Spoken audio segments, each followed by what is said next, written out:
Setiap zaman melahirkan generasi masing-masing. Saat ini kita memasuki generasi milenial, generasi yang serba digital. Pikiran jauh yang berbeda dari generasi sebelumnya. Lompatan teknologi digital telah mengubah banyak hal, menyebabkan ada kesenjangan yang lebar dengan generasi sebelumnya. Strategi dakwah untuk mereka tentu saja harus menyesuaikan diri dengan karakternya. Saatnya mereka pula yang berdakwah untuk generasi sendiri. Generasi milenial dianggap sebagai pembawa nilai-nilai negatif karena berkaitan dengan budaya luar atau budaya kebarat-baratan. Generasi milenial sangat terbuka dengan teknologi internet. Contohnya, setiap milenial pemuda pasti memiliki smartphone untuk kehidupan sehari-hari mereka. Di smartphone ditawarkan berbagai media sosial seperti TikTok, Instagram, WA, dan Twitter, dan masih banyak lagi yang milenial setiap hari mereka pakai dalam kehidupan sehari-hari. Ya baik, Assalamualaikum warahmatullahi wabarakatuh. Salam sejahtera bagi kita semua. Saya Reza dan inilah program baru Podcast Ekspedisi. Spesial dalam episode kali ini kita mendatangkan tamu aktivis dakwah sebuah universitas yang memberi opini milenial bisa apa dalam dakwah Islam. Langsung saja kita sambut dan kita undang tamu spesial pada malam hari ini. Ya baik, bersama kawan Hafiz, aktivis dakwah universitas. Bagaimana kabarnya Mas Hafiz? Alhamdulillah Mas Reza. Alhamdulillah. Sehat. Baik-baik ya? Baik dong. Gimana nih Mas Kenja? Alhamdulillah baik. Iya. Jadi di tengah pandemi ini kesehatan selalu diutamakan. Tentunya memang menjadi kebutuhan sehari-hari. Kesehatan digaungkan, bahkan menjadi sorotan dunia karena pandemi COVID ya. Jadi lebih banyak menjaga kesehatan, minum vitamin, istirahat yang cukup ya. Iya Mas.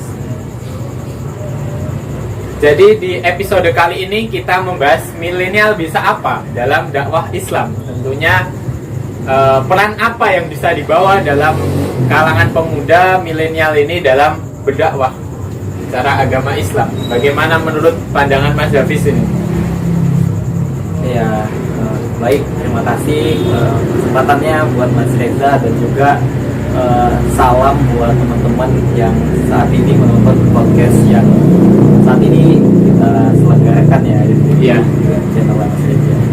Jadi kali ini temanya tentang apa Mas Dodi? Milenial bisa apa tentang dakwah Islam. Jadi peran apa yang bisa dibawa oleh milenial ini dalam dakwah agama Islam. Tentunya kan milenial muda ini sangatlah lekat dengan digital, di mana teknologi kehidupan sehari-hari mereka pegang. Contohnya sosial media seperti WhatsApp, Instagram, TikTok, Twitter, dan masih banyak lagi. Oke, jadi teman-teman dengan tema yang sangat menarik ini tentu ya sangat menarik kita ulas, kita kaji secara intuitif ya dari beberapa poin yang telah akan kita brainstormingkan bersama. Jadi mengenai peran apa yang bisa kita lakukan di dakwah kita ini sebagai milenial ya. Iya, Nah, milenial generasi, iya Gen Z ya kalau secara gaulnya. Nah, kita ini kan generasi milenial yang mana kita sekarang hidup di zaman yang serba mudah dalam berkomunikasi, mencari informasi, teknologi dan juga bagaimana kita dapat meng-share atau membagikan sesuatu hal ataupun informasi, menginformasikan dan juga memberitahukan. Nah, jadi kita ini secara umumnya adalah insan dakwah ya, bukan hanya sekedar orang yang aktivis aja, tapi sebagai alat dakwah, sebagai penyambung lah.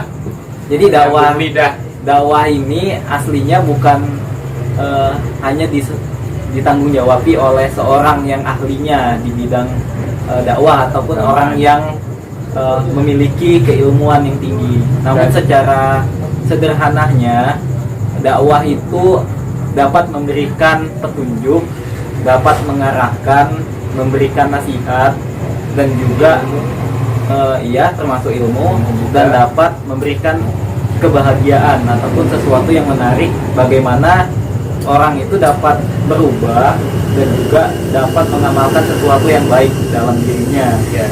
Dan tak lupa selalu menyalurkan energi positif ya. ya, energi positif.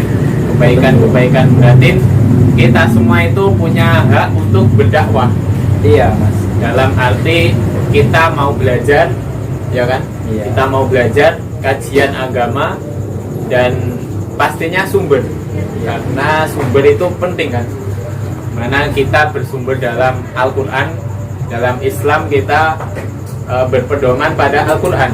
Iya, hukum. Nah, jadi berkaitan dengan dakwah ya. Nah, Milenial dakwah. sekarang dakwah ini saat ini mudah ya, termasuk kita hidup di zaman serba mudah. Nah, begitu juga manfaatnya dalam berdakwah. Kalau zaman kenabian dulu, berdakwah itu mulai dari perang, ada juga secara sembunyi-sembunyi, Dan terang-terangan ada beberapa fase kan. ada tatkala juga ada peperangan, yang mana itu juga sebagai dakwah dan juga jihad dalam menyampaikan dakwah tersebut. Dalam menyampaikan agama Islam. Jadi dakwah semakin lama semakin bertransformasi, dan juga dimensinya juga berbeda. Kalau zaman dulu kan dakwah terkadang ada perang mas, Ya, perang. ada perang Zaman Nabi, perang ya. Uhud, perang Badar, banyak perang perang sampai bunuh-bunuhan juga, beberapa ratus pasukan mati. Iya. Jadi memang kekuatan dari situ dakwah. Jadi karena kita sudah mudah ya dalam apapun itu dengan teknologi. Nah, salah satunya dakwah itu yang paling mudah, seperti kita dapat memberikan energi positif. Contohnya Contohnya ada sesuatu hal yang baik, baik ataupun bisa memberikan energi positif ataupun gambaran kebaikan untuk iya. orang lain.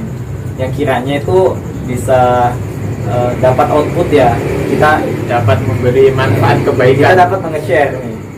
Sekarang kan ada mudah ya medianya, ada YouTube, ada Instagram, melalui WhatsApp juga bisa kita kirimkan ke teman kita, kerabat kita, ataupun lebih luasnya bisa Iya. melalui WhatsApp group. Kayak memberikan informasi yang baik itu juga termasuk dakwah.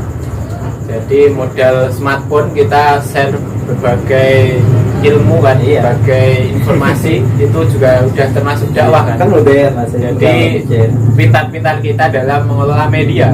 ya kembali lagi kita Harusnya media memberi kebaikan, jangan memberikan dampak negatif Iya. bagi milenial. Ini tentunya juga sangat bahaya kan.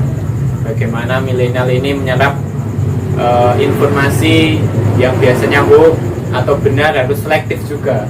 Iya. Dan juga menyebarkan hal kebaikan di media sosial. Iya. Jadi Sekarang juga banyak channel-channel yang memberi dakwah kan lewat media, seperti YouTube juga. ya, contohnya tadi ya, kayak misalnya kita buat konten yang menarik, yang dapat memberikan pengaruh positif buat teman-teman, buat para orang lain ya, itu juga termasuk dakwah. Nah, jadi secara harfiahnya dakwah itu ada dua strategi yang saya dapat. Yang pertama strategi dakwah secara tarbiyah, dan juga strategi dakwah secara syiar.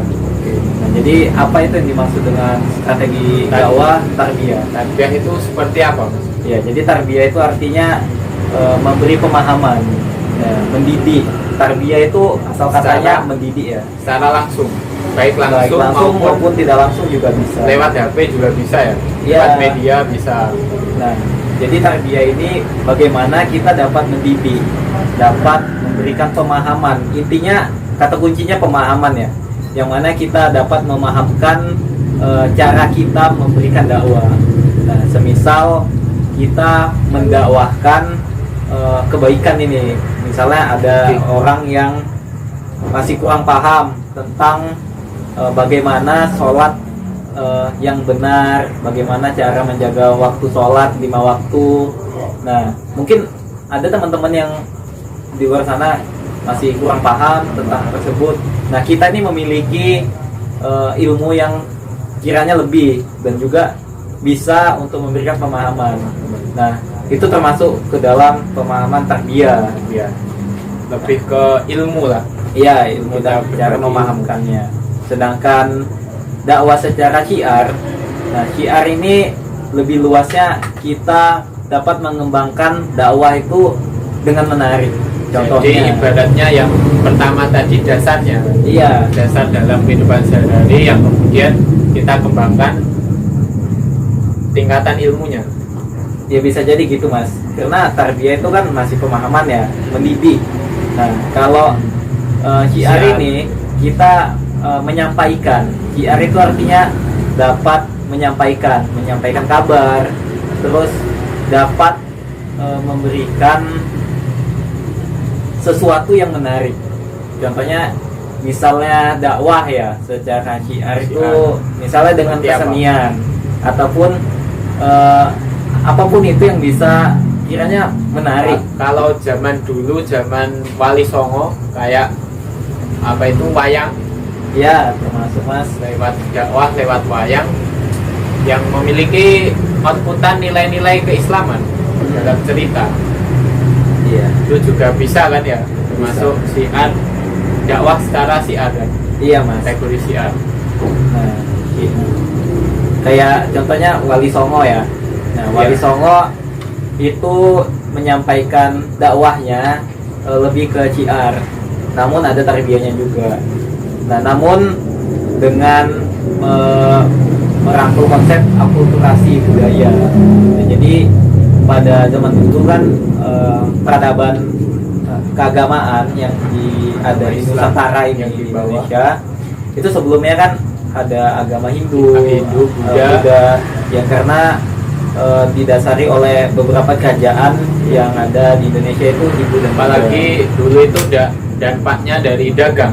Iya, Bagaimana orang-orang dagang juga membawa dampak ke agama, Nah, itu juga termasuk itu mas. termasuk dakwah. Dakwah. Jadi dakwah itu secara luasnya dapat dari berbagai sumber, bisa dari seni, bisa dari transaksi berdagang, pernikahan, dan juga ada beberapa cara lainnya mungkin ya. Jadi memang seberapa kita menginovasi, Iya mas. entah kegiatan, entah apa, tapi ada outputannya tentang nilai-nilai Islam.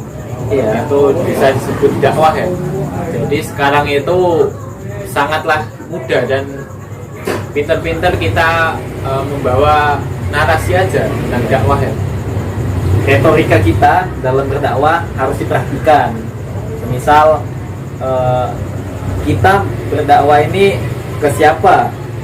Ke siapa yang akan kita dakwakan? Kita tuju Itu entah termasuk milenial, sangat entah penting juga.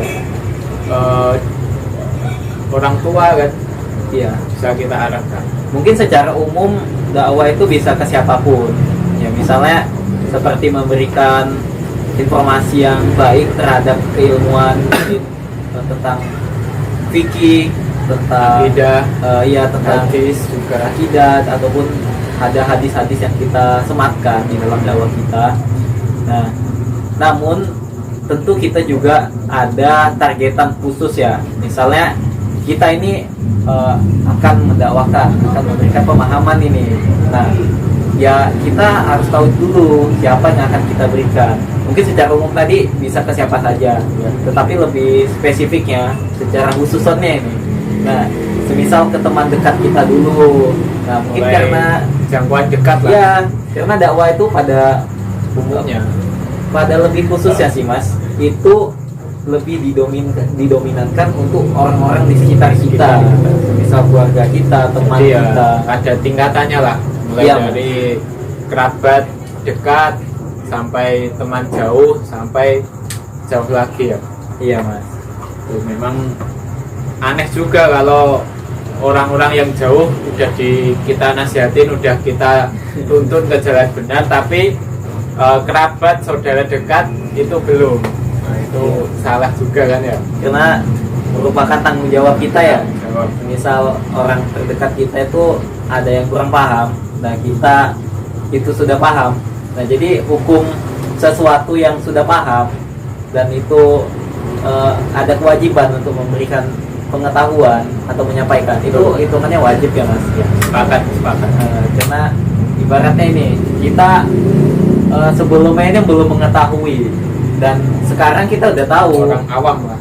Secara baliknya ya, secara kita dapat memikirkan batil dan juga yang hak, kemudian dapat memikirkan yang baik dan juga yang buruk. Di situ ada sebuah tanggung jawab dan juga kewajiban bagaimana kita dapat menyampaikan. Semisal ada yang kurang paham, ya kita berdakwahnya ke orang tersebut, karena itu merupakan tanggung jawab kita. Kita sebagai agen perubahan, kita kaum intelektual harus memberikan ilmu kepada kerabat, orang dekat, bahkan anak didik calon generasi milenial ini yang harus kita tuntut ke jalan yang benar. Soalnya juga bahaya, pengaruh media sosial juga bahaya kan. Dengan statement milenial ini ada bumerang juga sih mas. Bumerangnya bagaimana? Apa itu? Nah, bumerangnya itu lebih ke diri kita, bagaimana kita dapat mengelola media informasi dan juga teknologi itu bagaimana. Nah, terkadang dakwah itu ada beberapa yang dikuatkan, ada juga beberapa dakwah itu yang masih kurang kuat. Seperti Perlu diperkuat lah. ya perlu diperkuat, seperti hadisnya itu perawihnya siapa, kemudian ada beberapa lagi yang mungkin ada yang lebih dikuatkan, lebih sahihnya, itu ya perlu kita ketahui juga, karena dalam hadis itu juga ada dasarannya. Semisal pada zaman Nabi itu contohnya tentang kendaraan. Nah pada zaman dulu kan belum ada kendaraan ya mas. Kendaraan itu berupa unta, ya hewan ternak ataupun dan gerobak. ya gerobak. Mungkin bisa dibawa disuruh kerbau atau ojek. Ya Sekarang kan canggih lah. Zaman dulu kan Pesawat, mobil. ada hadis itu yang berdasarkan pada masa ya. Pada masa itu berarti berdasarkan periode waktu. Ya jadi hadisnya itu orientasinya dan bersumber pada waktu di mana hadis itu dibuat ataupun turun. Seperti hadis tentang apa ya mas, mungkin hadis tentang yang kendaraan bisa ya. Ada yang menyatakan kalau kendaraan itu pada zaman dulu sulit untuk misalnya kita bertransportasi, jadi aksesnya ya, sulit. aksesibilitas. Nah, sekarang kan lebih bertransformasi pada teknologi ya. Transportasi juga udah semakin canggih lah. Iya, jadi banyak hadis juga yang harus diselaraskan juga. Kemudian hadis itu ada yang hadis kuat, yang diperkuat lagi atau sahih, ada juga yang belum. Namun yang perlu kita ketahui ya kita harus mengetahuinya. Nah, dengan statement milenial tersebut, milenial yang kali ini kita kupas ya secara lebih dekatnya lagi, bagaimana kita ataupun anak-anak muda zaman sekarang itu dapat memahami dakwah itu. Mungkin pengenalannya dulu sudah baik, karena intisari dari sebuah dakwah itu bukan melulu kita itu paham semuanya, tetapi bagaimana kita bisa mengenalnya terlebih dahulu, Bisa memahami lah. lebih mengenalnya dulu masih, karena kalau kita langsung memahami tanpa ada proses pengenalan, dasar-dasar pengenalan terhadap dakwah tersebut, maka nanti akan kebingungan juga sih mas. Perlu adanya pengenalan bagaimana dakwah ini dapat diterima. Soalnya juga milenial ini susah menerima kadang. Iya. Bahkan kita harus berdakwah secara kreatif. Nah, kita bikin humoris, agar menarik perhatian kan. Iya. Dan juga ada beberapa kiai ulama yang dakwah secara konteks lucu lah, membawa milenial ini tertarik pada ceramah itu. Tapi pasti juga ada outputan tersendiri, ya energi positifnya juga. Itu yang perlu kita garis bawahi Iya, juga iya. ya.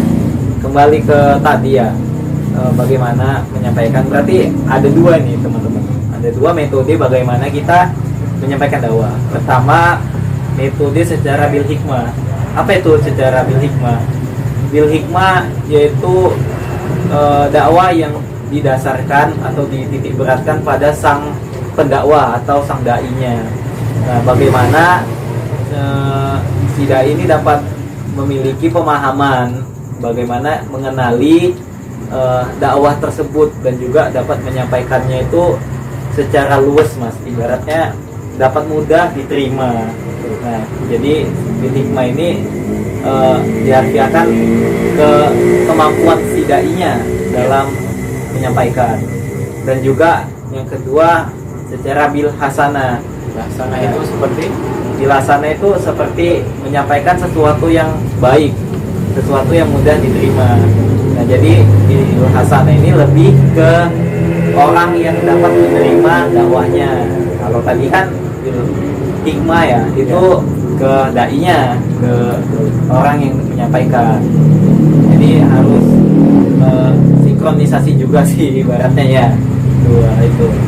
Secara bil hikmah sudah bagus, ya insya Allah nanti dapat diterima juga oleh si bil hasanah ini, metode bil hasanah. Jadi bagaimana dapat meyakinkan orang yang kita dakwahkan. ya, jadi memang ada porsinya tersendiri ya. Ya, diminum Mas.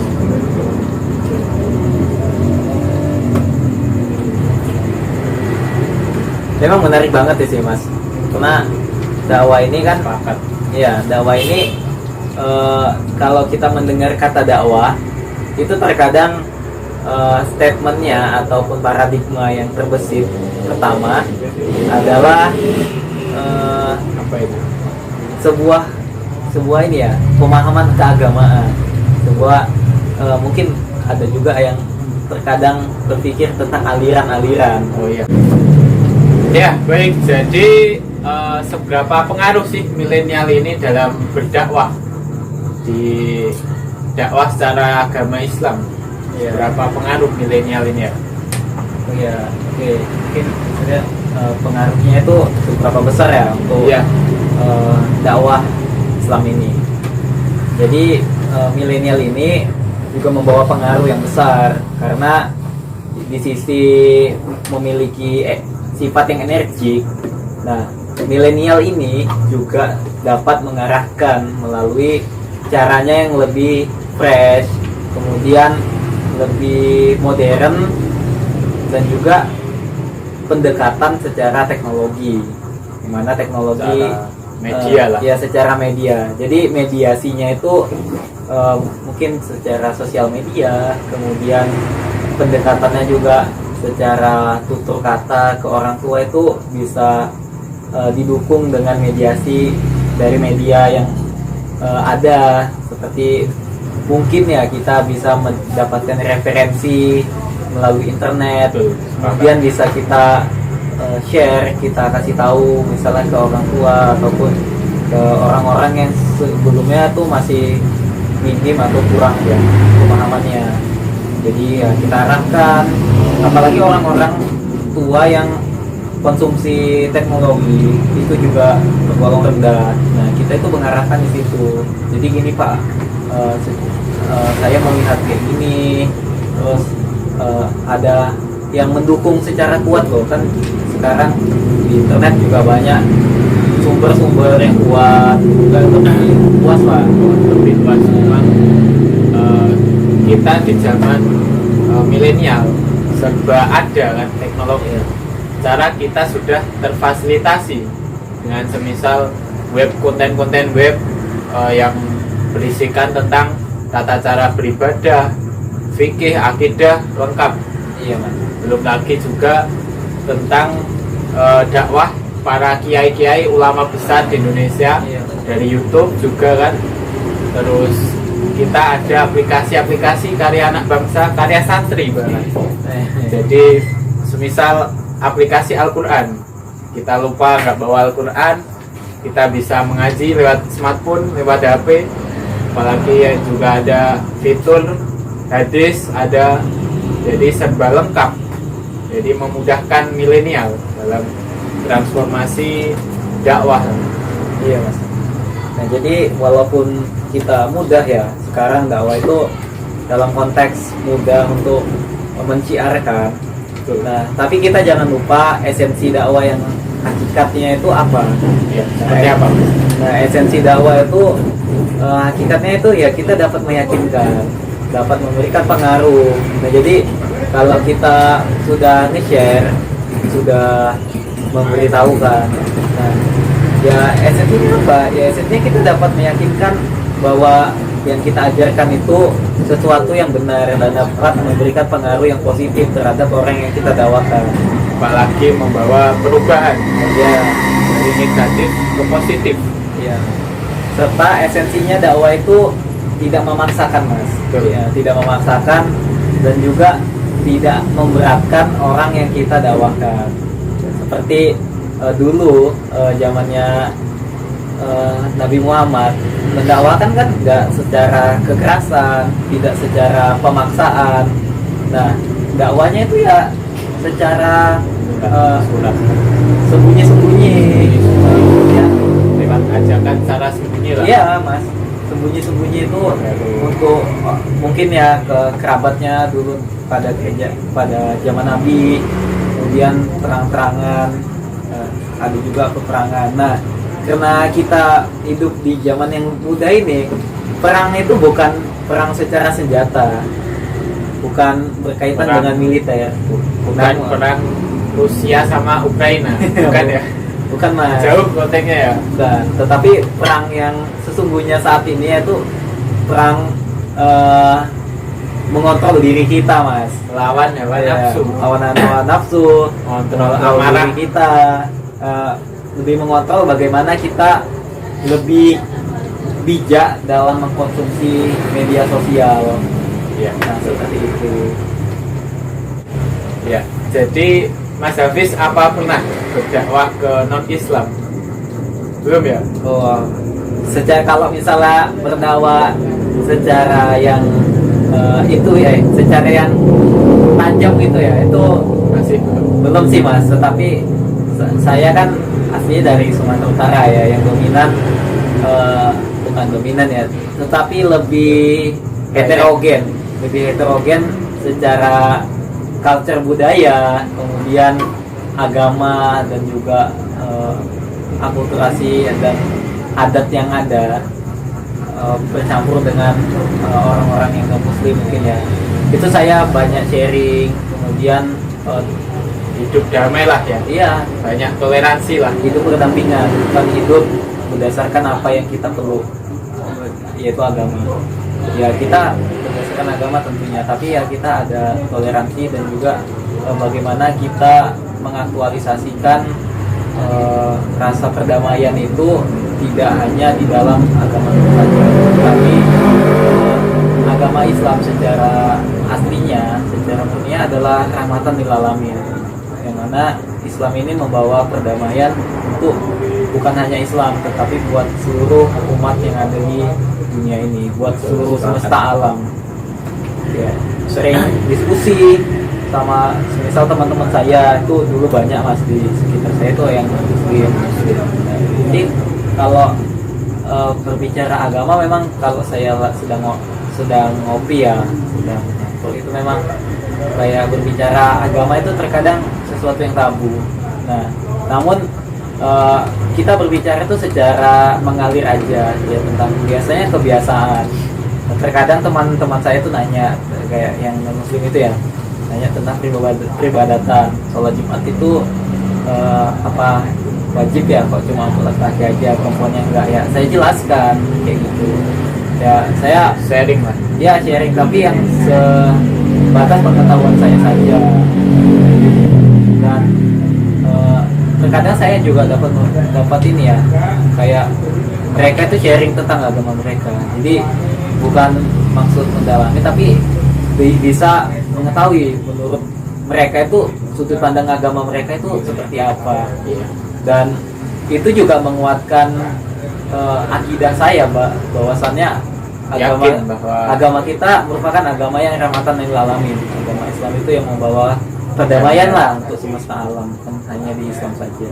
Sepakat. Jadi singkat cerita, saya pernah dakwah ke non muslim. Oh iya, gimana tuh Mas? Jadi ketika awal maba di kampus itu kan belum kenal ya. Iya. Jadi ketika saya memakai sepatu, nah samping saya ini non muslim, saya nggak tahu. Seketika saya ajak, ayo kita sholat gitu. Oh. Terus dia jawab, oh maaf saya non muslim. Oh maaf saya nggak tahu. jadi pernah ngajak dakwah non muslim. Oh iya, oke, kita kan nggak tahu ya Mas ya. Iya, jadi ya awal maba ketika kuliah belum kenal juga, seketika ngajak sholat. Ya karena ya nggak tahu juga ya. Iya, tapi secara momentum sudah mengajak ke jalan yang benar. Iya Mas. Tapi ya, kita kembalikan ke hidayah untuk mereka memeluk agama Islam. Iya. Dakwah itu nggak melulu kita dapat ini ya Mas, merubah agama seseorang. Iya. Kayak misalnya ke non muslim, ya kita ya gak bisa memaksakan. Misalnya kita mengajarkan atau memberikan pengetahuan ya tentang agama kita sharing gitu, tapi kita ya di situ ya gak ada memaksakan, tidak ada pemaksaan. Agama itu keyakinan dari hati. Iya Mas. Entah mereka udah yakin atau belum, ketika mereka udah yakin kepada agama kita, ya kita sebagai saudara semuslim, kita wajib untuk memberikan edukasi, memberikan ilmu dalam syariat agama Islam. Iya Mas. Sepakat ya? Iya. Ya, intinya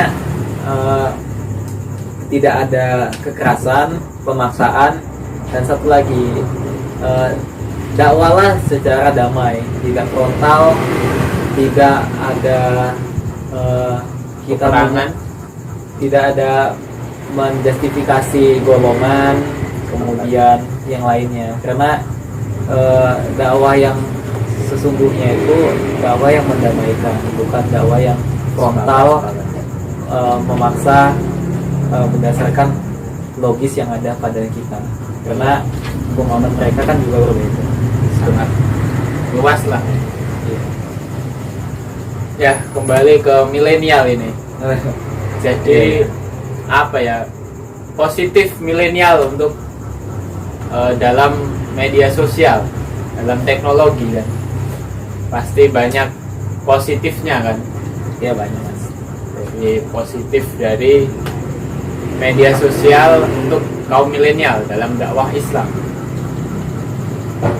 Ya, jadi kalau sisi positifnya ya tentu ada. Ya. Namanya teknologi itu dibuat kan tentunya untuk memudahkan ya. Betul. Outputnya kan memudahkan, dampak positif. Nah, dampak positif apa sih yang bisa dilakukan milenial dalam berdakwah? Nah, dampaknya ataupun pengaruhnya yaitu kita mudah dalam menginformasikan. Yang pertama, mudahnya apa? Dengan mediasi, dengan teknologi ya, handphone itu ada, Instagram, ada YouTube, ada Facebook, Twitter, TikTok. Itu ya media kita ya, sarana kita dalam berdakwah.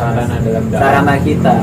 Dulu sarananya itu secara mulut ke mulut, secara mungkin kayak berdagang itu berbicara tentang agama, berbicara tentang yang lainnya. Tapi kan berjalannya waktu kan tentu retorikanya berbeda. Apalagi kita memasuki pandemi itu, PPKM, ya, dimana kita nggak bisa bertemu orang, ya, full PPKM full total, kita bertemu dialog ya lewat HP, lewat teknologi HP. Kita di rumah, kita ada pengajian, yes, kita lewat Zoom. Ustadznya menyampaikan, kita simak. Oh iya, itu salah satunya ya yang paling mudah ya. Ya, itu salah dampak satunya positif dari teknologi juga. Salah kan? satunya kita itu bisa terhubung satu sama lainnya walaupun berbeda jarak. Betul. Jaraknya tuh berjauhan, tempatnya tuh yang lain. Tetapi bisa berkomunikasi. Ya, dapat berkomunikasi.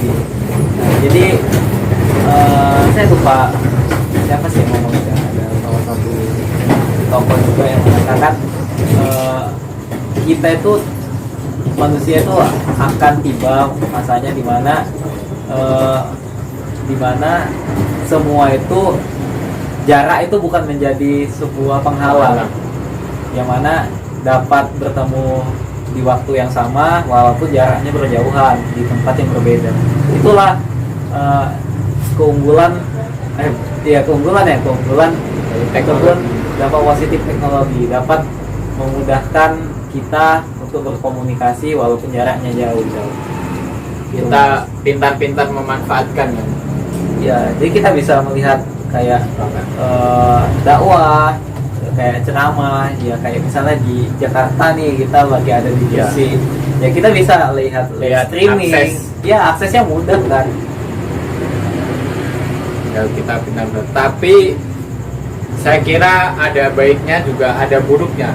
Iya. Ada dampak negatifnya. Nah, ini dampak apa? Negatif kepada milenial. Negatif pengaruh sosmed, pengaruh teknologi. Iya. Jadi memang banyak pengaruhnya juga. Pengaruh negatif. Pengaruh negatifnya yang paling utama itu tergantung ke diri kita ya masing-masing ya. Tapi dampak negatifnya itu dapat membuat karakter mungkin karakter orang yang serba ingin instan, kemudian mungkin dengan mudahnya akses itu kita jadi males ngapa-ngapain, padahal kan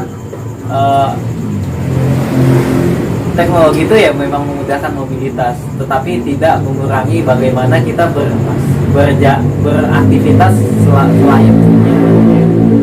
Juga dampak negatifnya itu Lupa waktu. Bisa jadi lupa waktu karena kita sering nih scrollan sosmed aja, sehingga kadang kita lupa waktu ada aja mas padahal. Itu sering juga tuh terjadi. Kena juga ya dari sifatnya milenial ini kan pingin mencari eksistensi, mencari jati dirinya nih, jadi kayak buat sesuatu konten yang terkenal, yang pingin buat terkenal, pingin eksis lah di sosial media.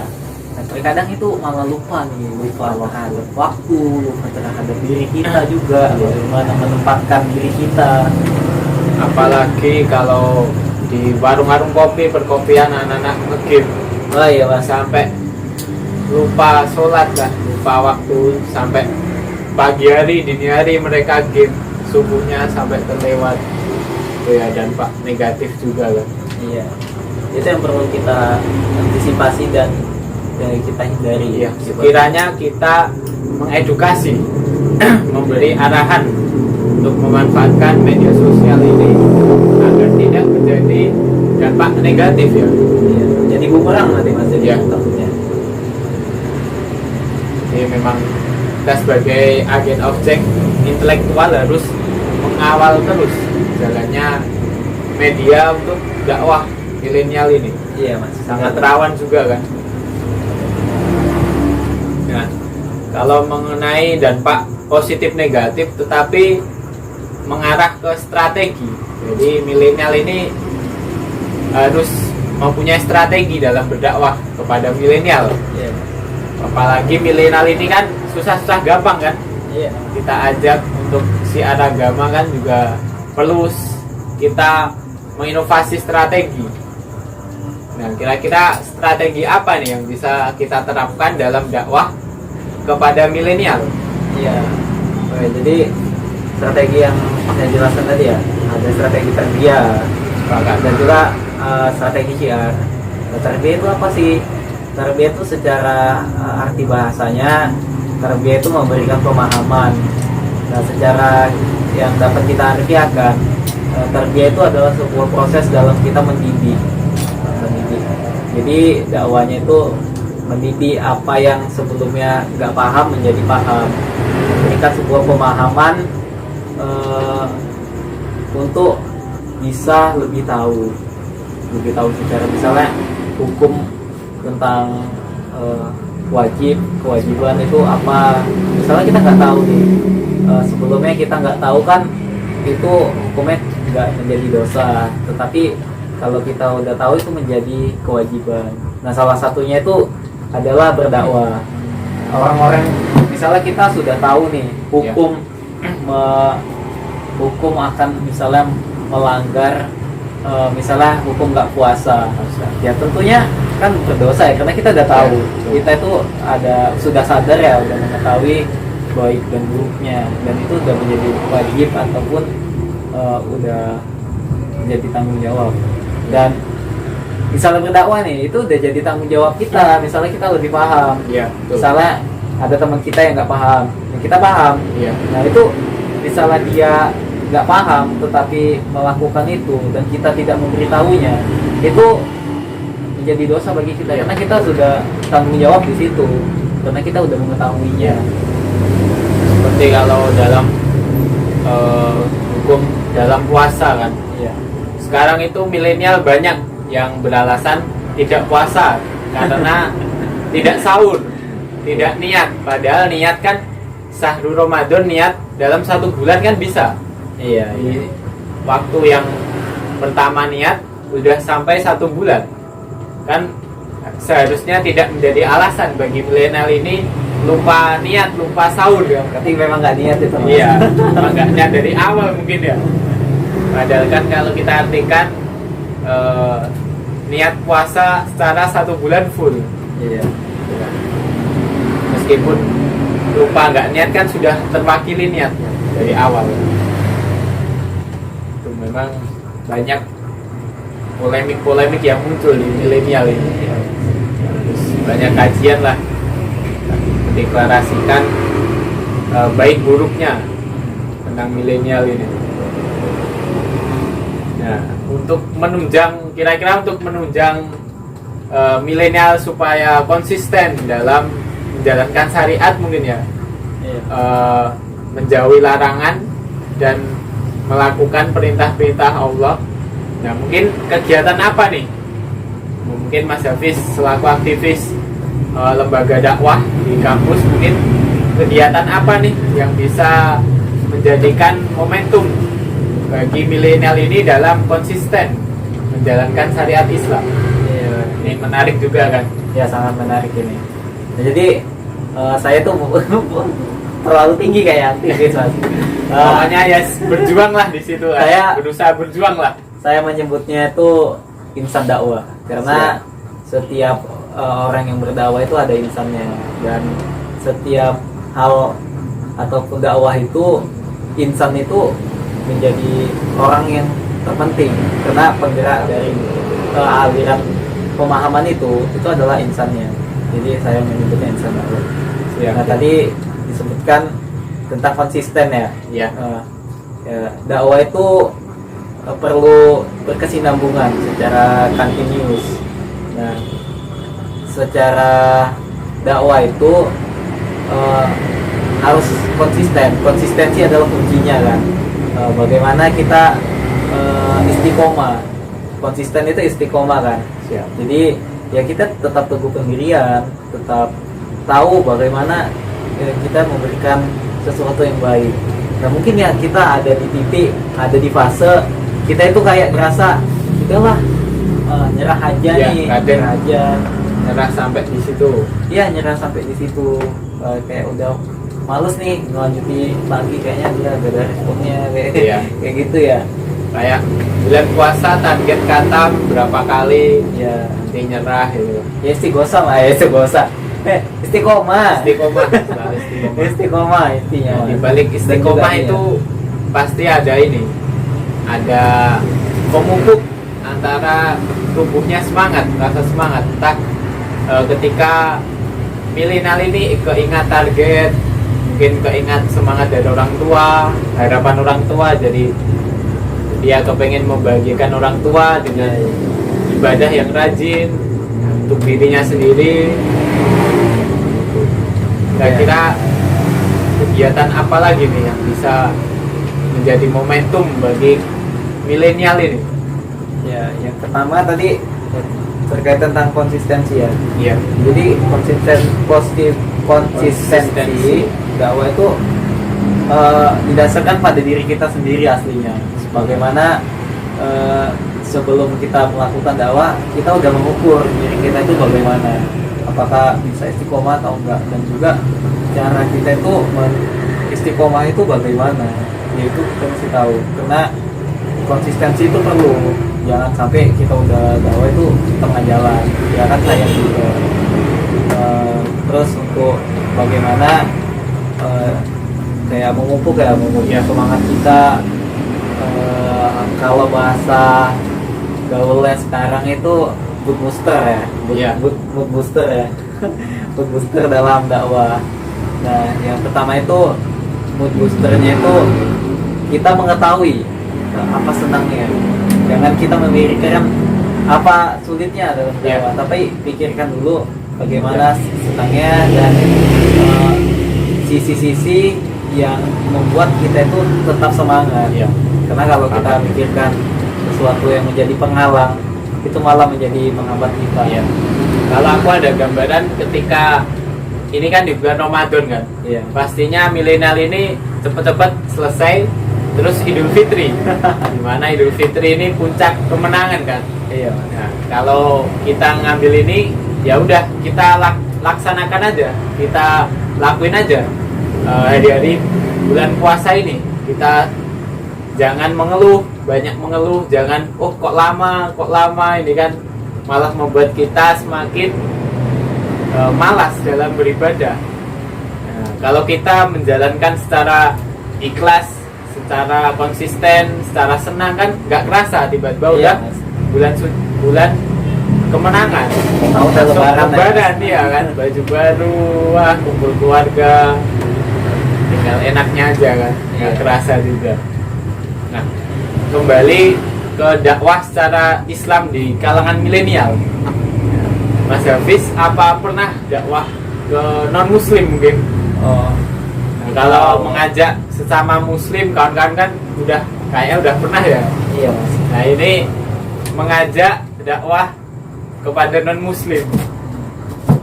Ya, jadi ya kalau dakwah secara dengan non muslim ya, yang perlu kita ketahui, dakwah itu nggak melulu bagaimana kita meyakinkan agama kita. Mengajak masuk ke agama kita. Iya, itu ya memaksa sih jadinya. Karena kan dakwah itu juga nggak berorientasikan untuk memaksakan. Karena dakwah itu intinya damai, dan juga Islam itu menitibatkan pada perdamaian itu. Nah, jadi kalau saya dengan mungkin non muslim ya muslim itu pernah sih beberapa kali, karena dengan lingkungan tinggal saya yang aslinya juga banyak yang mayoritas, bukan mayoritas itu, tapi ada beberapa yang non muslim. Jadi di situ seperti ada culture sosial, culture budaya, yang mana dialektika itu tumbuh. Kemudian moderasi beragama itu berjalan karena hidup saling berdampingan. Nah, jadi saya tuh ada teman beberapa di rumah ya, itu muslim. Memang kalau misalnya ngopi nih ya, ngopi ataupun nongkrong nih, memang kalau ngomong tiba-tiba ngomongin tentang agama itu kayak sebuah yang tabu, yang apalagi yang kita ini memang beda agama. Nah, tetapi sering juga sih, karena diskusi itu kan dalam ngopi itu mengalir ya. Kadang kita membicarakan hal-hal yang aktivitas kita sehari-hari. Jadi A sampai Z mungkin dibahas saat ngopi. Jadi kayak misalnya, maaf ya aku telat tadi habis sholat. Nah, jadi mereka tuh nanya, sholat itu apa sih? Jadi Iya. saya memberikan pertanyaan mereka itu sesuai yang saya tahu. Kita pun juga kadang ya penasaran kan ya. Oh, Iya. ibadahnya hari Minggu aja gitu kan. Terus ibadahnya sama nggak seperti kita kan ya. Iya. Pastinya kan beda kan ya. Ya, di situ ya kita memberikan sebuah argumentasi dan juga sebuah insight baru buat mereka itu ya, termasuk jalan untuk memberikan pandangan terhadap mereka. Namun ya kita nggak memaksakan bahwasannya mereka itu harus percaya ataupun harus masuk dengan ajaran kita juga. Kita kembalikan ke hati keyakinan mereka kan. Iya. Mana apa itu Allah memberikan hidayah kepada mereka untuk kembali memeluk agama Tapi yang mungkin bisa, berkeyakinan yang diyakini mereka. jadi kalau misalnya Tergantung keyakinan hati juga mereka kan. sudah dapat hidayah, mungkin bisa kita bantu ya Mas. Iya. Dan Kita wajib memberi arahan ilmu kan, arahan syariat dasar Islam. dan saya sih kalau misalnya dakwah gitu ya udah sering ya, kayak misalnya ngomong secara agama itu maksudnya sharingnya itu orientasi saya ingin mengetahui, kalau mengetahui bukan mendalami ya, mengetahui bahwasannya menurut sudut pandang mereka agama mereka itu seperti apa sih, dan juga tentang pemahaman mereka itu dalam agama. Jadi kita dapat tahu dan itu juga membuat saya semakin kokoh ya pendirian saya pada agama saya, yaitu bahwasannya agama Islam itu adalah agama yang rahmatan lil alamin, agama yang membawa perdamaian yang dapat menjadi rahmat bagi seluruh semesta alam. Ya. Jadi juga kita juga bisa mencari celah untuk semisal kita mengetahui mereka, ketika kita memberi dakwah ke mereka, entah mereka ikut apa enggak kan, kita serahkan kepada keyakinan hati mereka. Iya, Mas. Tentunya mempunyai hidayah yang Allah berikan juga kan. Iya Mas. Jadi singkat cerita, saya itu pernah dakwah ke non muslim. Gimana tuh Mas? Ya, jadi ketika awal maba kan nggak tahu kan ya, wajah-wajah asing, orang-orang asing kan. Ya wis, karena budaya saya dulu di pesantren juga kan identik dengan Islam kan. Jadi ya sehabis pakai sepatu ini kan mau berangkat ke masjid saya. Iya. Nah, teman saya di samping itu saya ajak, ayo mas sholat mas. Nah, tiba-tiba dia bilang, maaf mas saya non muslim. Terus saya jawab, oh maaf saya nggak tahu. Ya, mungkin karena kebiasaan Iya, ya kebiasaan di pondok kan juga pesantren kan sholat berjamaah bareng-bareng kan. Iya. Seketika itu kan nggak tahu kan. Iya. Jadi kita berusaha mengajak untuk memeluk agama Islam kan. Tapi ya kembali ke hati mereka. Iya benar. Iya. Jadi dari segi manfaat positif, strategi, nah, kira-kira apa sih yang berpengaruh di milenial ini? Mungkin tren apa sih yang berpengaruh di kalangan milenial? Iya. Mungkin kan dakwah gerakan-gerakan yang tren saat ini mungkin yang digaungkan oleh milenial mungkin.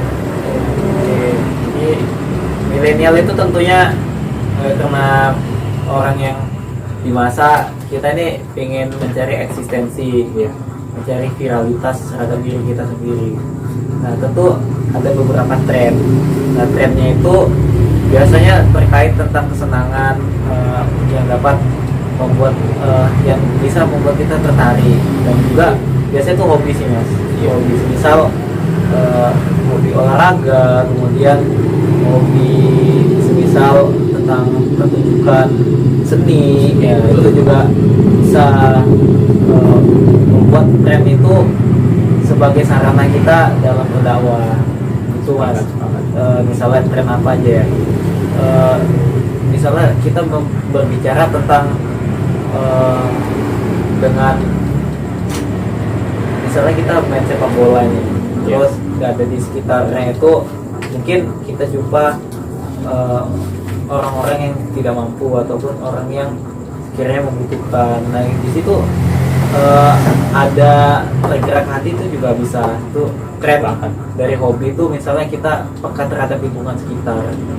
Nah ada misal, oh ini ada orang yang lagi membutuhkan ini, dan kayak misalnya ada yang nggak bisa makan, dan di situ ada kayak tergerak hati kita dari hobi itu. Nah jadi dari hobi itu menghasilkan tren sosial ya dia, tren sosial itu bisa berbuat kebaikan, mungkin bisa buat gerakan jadinya dari hobi itu. Jadi gerakan bakti sosial ataupun dalam dana untuk membantu orang yang membutuhkan, sosial kemanusiaan. Iya itu bisa. Sosialis Ya, dimana kita peduli tentang aksi kemanusiaan lah. Iya. Ketika ada bencana sama muslim kita membantu kan, gerakan-gerakan positif kan yang tren saat ini. Iya. Ya mungkin terakhir sebelum kita tutup ini ada kuis pertanyaan. Apa itu mas? Ini ada pertanyaan-pertanyaan ya, nanti bisa dijawab. Iya. Mengapa kamu bangun di pagi hari? Bangun di pagi hari itu karena di pagi hari itu membawa energi positif ya bagi kita. Jadi kalau kita bangun di pagi hari, tentu energi positif itu sudah kita bangun, Kita mengalir dalam tubuh, dan juga dalam energi positif itu membawa kekuatan doa menurut saya. Kekuatan doa dan juga bisa menjadi awalan yang baik untuk kita memulai hari. Ya, siap. Apalagi ibadah subuh di pagi hari ya, membawa dampak positif. Dan bangun pagi itu dapat mencerdaskan otak. Iya, siap. Jangan ketiduran makanya. Lanjut, siapa yang paling menginspirasi bagimu? Siapa yang paling menginspirasi bagimu? Inspirasi tentunya yang pertama itu yang pertama orang tua saya. Kemudian inspirasi luar itu ada dari tentunya dari influencer umat Islam, tokoh umat influencer kita ya, untuk sampai hari akhir kelak yang kita tunggu-tunggu syafaatnya, itu Nabi Muhammad. Kemudian orang-orang yang dapat memberikan sebuah inspirasi. Saya juga nggak mematokkan sih, saya apa itu dia tadi soalnya apa mas? Menginspirasi. Ya, menginspirasi. Ya. Terkadang saya itu menjumpai orang itu secara mengalir ya, jadi inspirasi itu banyak sih. Tetapi ada salah satu orang yang sangat saya kata-katanya tuh lembut dan juga dapat menginspirasi saya. Itu ada salah satu tokoh, dan juga itu ada juga teman saya itu menginspirasi saya. Tokoh mungkin siapa yang kira tokoh ulama, kiai, ustad, kan banyak juga kan yang inspirasi. Inspirasi itu salah satunya Habib Husain Ja'far. Ya. Habib Husain Ja'far itu berdakwah namun tidak menjustifikasi golongan. Siap. Itu bagus. Baik kita tiru ya. Ya, dan kita aplikasikan dulu. Ya. Oke, lanjut. Apa definisi kesuksesan menurutmu? Oh iya, Suksesan. menurut saya kan, karena suksesan setiap orang itu kan berbeda-beda. Iya, betul. Setiap orang itu memiliki cara dalam mendapatkan suksesnya, dapat mendefinisikan suksesnya itu seperti apa bagi orang masing-masing. Tapi kalau menurut saya, sukses itu adalah suatu masa ya, ataupun di mana kita itu dapat mudah menggunakan waktu, dapat memaksimalkan waktu ya, dan juga dapat memudahkan kita dalam melakukan hal kebaikan. Itu termasuk sukses. Positif lah Ya, serta kebermanfaatan. serta satu lagi, dapat menikmati hidup mas. Maksudnya kita itu gak menghabiskan waktu melulu untuk kerja. Memang kerja itu ataupun mencari uang itu, ada beberapa orang yang suksesnya itu mendapatkan uang yang banyak. Iya. Tapi menurut saya rumah mewah ya. Menurut saya sukses yang sesungguhnya itu adalah saya memiliki waktu yang banyak untuk menikmati hidup saya. Iya. Itu adalah sukses. Siap. Lanjut. Seberapa banyak yang kamu pelajari hari ini? Berapa banyak? Iya. Ya, tentunya kalau setiap harinya itu adalah hari dimana kita mendapatkan ilmu, hari dimana kita mendapatkan pengalaman. Karena setiap harinya kita berjumpa dengan orang yang berbeda, kita berada di tempat yang berbeda, dan juga melewati waktu mungkin dengan dimensi yang berbeda juga. Kita melewati waktu itu, kita jumpa siapa aja, di mana, dan terkadang pembicaraan itu apa aja. Jadi kalau hari ini saya mungkin dari kegiatan saya ya dan aktivitas saya. Jadi aktivitas saya tuh lagi magang ya Mas. Jadi kayak pengetahuan tentang bagaimana kita berkomunikasi, kemudian bagaimana kita mengatur waktu, dan juga dapat mengkoordinasikan sesama divisi saya ya. Lebih kayak aktivitas, lebih kayak aktivitas sehari-hari sih.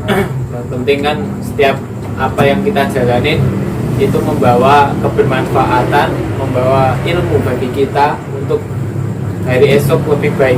Iya benar. Siap. Nah, lanjut. Siapa yang dapat membantu kamu untuk memotong rantai penghambat untuk maju?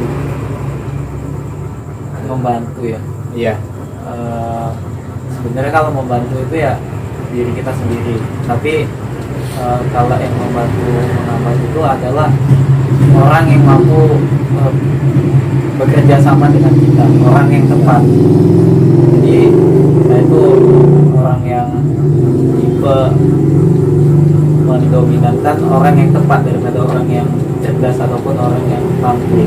Karena dalam kita menangani apa tadi yang menghambat tadi, itu kita nggak berorientasi pada orang yang cerdas, tetapi orang yang tepat. Misal kita nih ada permasalahan, ya kita, menurut aku tuh nggak butuh orang yang terlalu pintar, tapi orang yang tepat yang dapat mengerti.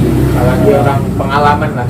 Iya, orang yang dapat mengerti. Mengetahui. Itu lebih, menurut saya lebih bagus sih dalam berkoordinasi dengan kita. Itu menurut saya, karena saya rasakannya begitu sih. Oke, siap. Lanjut.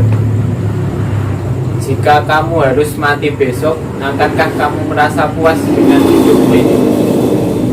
Kalau berbicara mati dan juga berbicara kepuasan, Iya. manusia ini tentunya gak ada puasnya dan juga pengen hidup lama. Iya.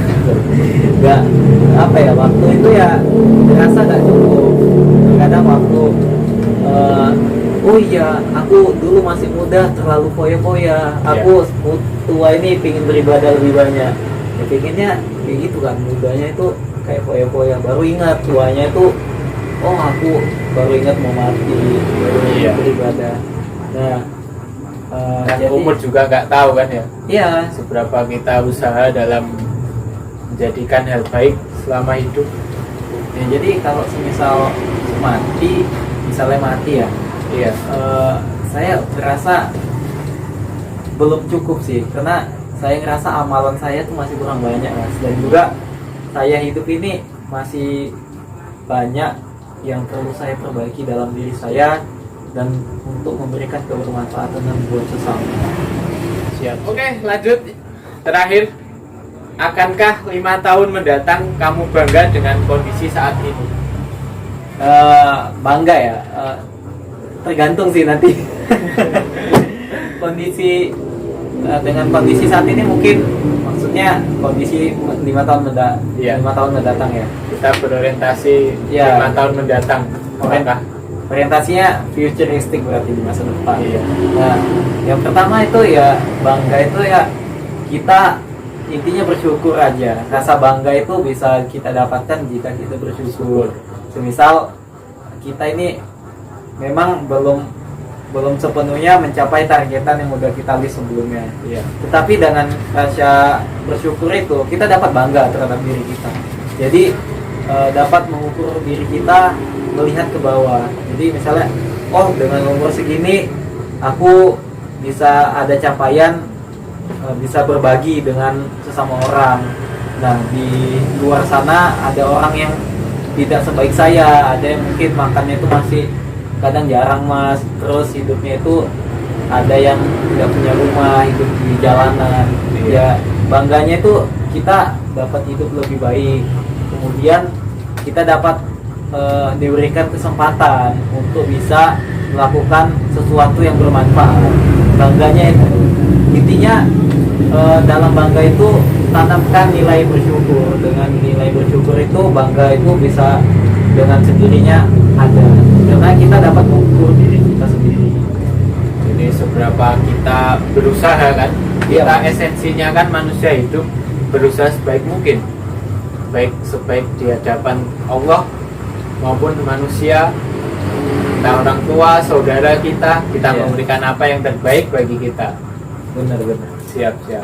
Oke, mungkin cukup sekian dari episode malam hari ini. Sebelum saya tutup, bagi kalian yang merekomendasi ingin mengundang siapa dalam podcast atau bicara topik apa, bisa komen di bawah. Saya tunggu, atau bisa DM di official ekspedisi di Instagram kami. Oke, terima kasih waktu ngobrolnya Mas Hafiz. Termasuk awas ini sih mas. Oke, siap. Dalam menyebar kebaikan lah. Menyebar kebaikan. Selagi kita hidup, apa yang bisa kita perbuat untuk kebaikan ya kita laksanakan. Yes, benar-benar.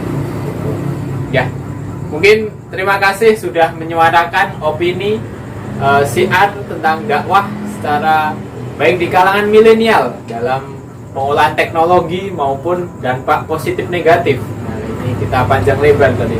Iya, Mas. Ya, terima kasih sudah di podcast ekspedisi dalam gagasan. Sama-sama, Saya Mas. Reza Senang juga. bersama Hafiz. Saya Reza pamit undur diri. Sekian, terima kasih. Wassalamualaikum warahmatullahi wabarakatuh.